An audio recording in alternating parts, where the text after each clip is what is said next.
Hey guys, this is Mahesh Parmar and welcome to rebound India.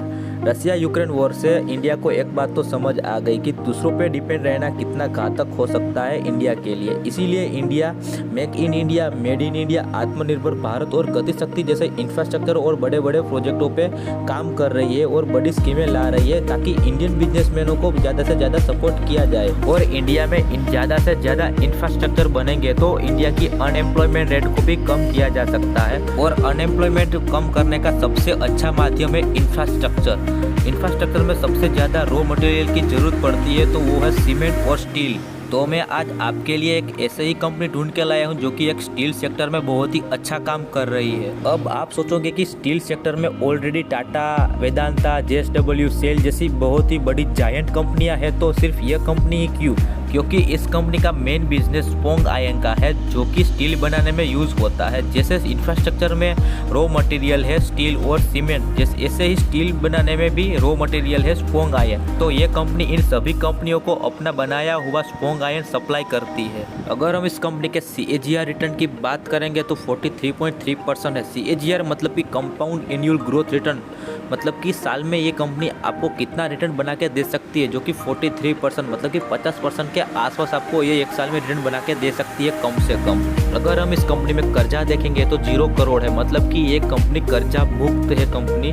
और इस company में promoter की होल्डिंग 70.85% है, मतलब कि प्रमोटर को अपनी कंपनी पे बहुत ही भरोसा है क्योंकि ये कंपनी मल्टी बिगर हो सकती है। इसका ऐसा भरोसा तभी तो इतनी अच्छी प्रमोटर की होल्डिंग हमें देखने को मिल रही है। और इस कंपनी का ROE और ROCE की बात करेंगे तो वो 1000% के आसपास है भाई। इतना अच्छा ROE और ROCE मैंने आज तक कोई कंपनी में नहीं देखी।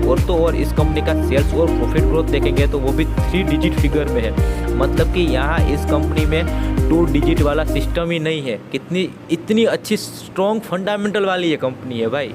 तो इस कंपनी का नाम है चेन्नई फेरोस इंडस्ट्री लिमिटेड, जो कि एक स्टील, स्पोंग आयरन और पिंक आयरन सेक्टर में काम करती है। और इस कंपनी का शेयर का भाव 162 रुपये के आसपास ट्रेड करता हुआ दिखाई दे रहा है। और इस कंपनी ने आज ही 9% की जंप मारी है भाई। अगर हम इस कंपनी का मार्केट कैप देखेंगे तो 58 करोड़ के आसपास है, जो कि एक माइक्रो कैप और स्मॉल कैप में गिने जाने वाली कंपनी है। और इस कंपनी का PE 2.52 है, जो कि अभी वैल्यू बाइंग की अपॉर्चुनिटी दिखती है क्योंकि अभी ये कंपनी किसी की ध्यान में नहीं आई है इतनी स्ट्रॉन्ग फंडामेंटल वाली। और अभी ये कंपनी 162 जो कि इस कंपनी का शेयर का भाव है वो भी बहुत ही सस्ता और अंडर वैल्यू हमें दिखती है ये कंपनी। और इस कंपनी की फेस वैल्यू देखें तो 10 है, जो कि कंपनी के लिए बहुत ही अच्छा साइन है। और इस कंपनी का नेट सेल्स और नेट प्रॉफिट के बारे में बात करें तो वो भी इनक्रेडिबल तरीके से लगातार क्वार्टर ऑन क्वार्टर बढ़ता हुआ दिखाई दे रहा है, जो कि बहुत ही अच्छा साइन है कंपनी के लिए, क्योंकि कंपनी क्वार्टर ऑन क्वार्टर लगातार अपने आप को बहुत ही बेहतरीन और एक्सपेंस कर रही है बिजनेस को। तो मेरा काम ये था कि आपको फ्यूचर में बहुत ही तगड़ा मल्टीबिगर रिटर्न मिले, उनके लिए एक बेहतरीन स्ट्रॉन्ग फंडामेंटल वाला स्टॉक ढूंढ के देना। अब आपको इन्वेस्ट करना है इस कंपनी में कि नहीं करना वो आपके ऊपर। पर अगर आपको ये फ्यूचर में 2025 में अगर इस कंपनी का शेयर का भाव 500 या 1000 के आसपास देखने को मिला तो आप अफसोस करेंगे भाई, क्योंकि इतना स्ट्रॉन्ग फंडामेंटल जो है वो मैंने आपको आपके सामने दिखाया कि ये सबका कंपनी ये करती है, ये काम है और इसका फाइनेंशियल ईयर क्वार्टर का रिजल्ट है, सब मैंने आपको दिखाया। अब आपको इन्वेस्ट करना है कि नहीं करना वो आपके हाथ में। तो बस आप मिलते हैं अगले वीडियो में, तब तक के लिए बाय बाय, टाटा। आपको हमारा वीडियो कैसा लगा लाइक कीजिए, कमेंट कीजिए और सब्सक्राइब कीजिए और हमको